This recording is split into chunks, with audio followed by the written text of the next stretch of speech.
bismillaahi raxmaani raxiim kulan wacan oo wanaagsan daawadayaal saaxiibayaal waxaad ku soo dhawaataan oo aad ku soo saqdaan barnaamijyadeena qodobada ugu waaweyn ee aan saaxiibayaal idinkugu soo gudbi doonana barnaamijyadan idinku soo maqan waxaa ka mid noqonaya dagaalka ka soconaya bariga Ukraine oo noqday midkii ugu cuslaa dagaalka ka dhex oogan wadamada Ruushka iyo sidoo kaleba Ukraine waxa ay ka codsanaysaa dalalka reer galbeedka in si degdeg ah loo soo gaarsiiyo hub.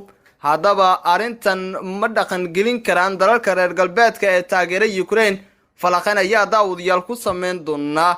kani waa dagaal madaafiic hadda ayay leedahay Ukraine waxayna dalbanaysaa in si degdeg ah loo soo gaarsiiyo gantaalada ridada dheer iyo kuwa ridada dhexe. haddaba Mareykanka quwadaha uu hogaaminayo iminka ma ka qayb qaadan karaan dagaalka Ukraine iyo Ruushka sida ugu dhaqsiyaha badan hubka ugu culus ma ku geyn karaan bariga Ukraine gaar ahaan magaalada Zaporizhzhia oo iminka martigelinaysa dagaalo qaraar oo aad u culus. wararkii ugu dambeeyay laga helay dagaalada halkaasi ka soconaya iyo suurtagalnimada ay reer galbeedka halkaasi ku geyn karaan hub iyo sidoo kaleba gantaalo ayaa daawadayaal barnaamijkeena ku soo qaadan doona.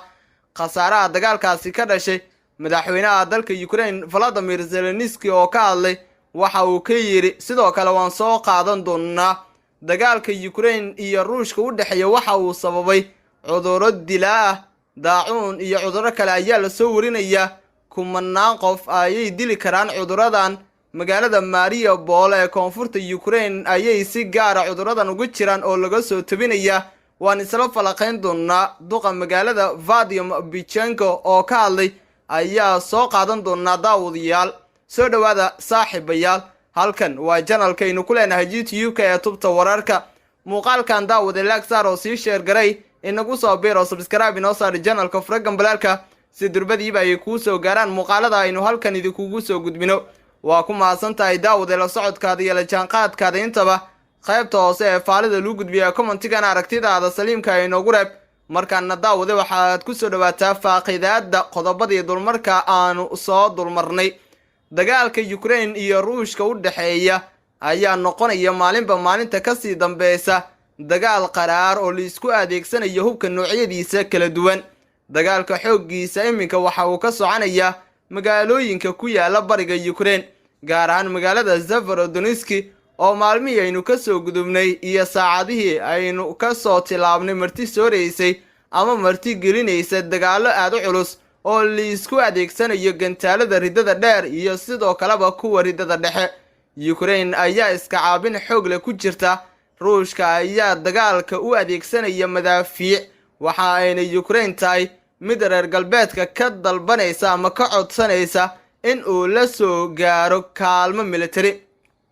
Ukraine ayaa ka codsatay dalalka reer galbeedka in si degdeg ah loo soo gaarsiiyo hub iyadoo ciidamada Ruushka oo aad u hubeysan ay sii wadaan duqeymaha ay ka wadaan bariga dalkaasi Ukraine.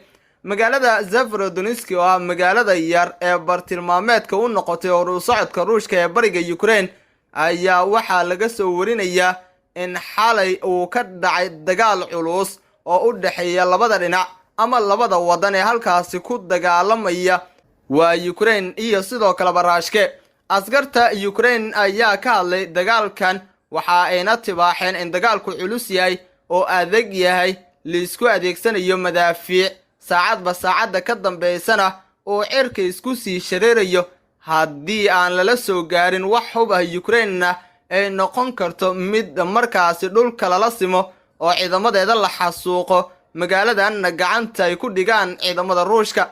Vladimir Putin hogaamiye mayal adag hogaamiya dalka Ruushka oo dagaal adag kula jira wadanka Ukraine waxa uu marka ka sii dambaysa ciidamadiisa ku dhiirigelinaya in ay dagaalka si laba jibaaraan oo xoojiyaan isla markaana ay magaaladan ku soo simaan gacantiisa. waxaa la soo warinayaa dhanka kale in Volodymyr Zelensky madaxweynaha dalka Ukraine uu dhiirigelin buuxda u sameynayo ciidamadiisa ku sugan halkaasi. waxaa la soo warinayaa in ciidamada ajaanibta ah ee ka dagaalamaya bariga Ukraine isla markaana u dagaalamaya dalkaasi Ukraine mushaar ahaan loo siinayo $2,000. xogtan ayaa laga soo xiganaya warbaahinada caalamka kuwooda ugu afka dheer. dhiirigelin xoog leh ayay u noqonaysaa dalalka caalamka, gaaraan kuwa ajaanibta ayaana waxaa laga yaabaa in ay dhalinyaro fara badan u diraan dalkaasi Ukraine si ay Ukraine kaga saacidaan dagaalka iska caabinta ee kula jirta Ruushka.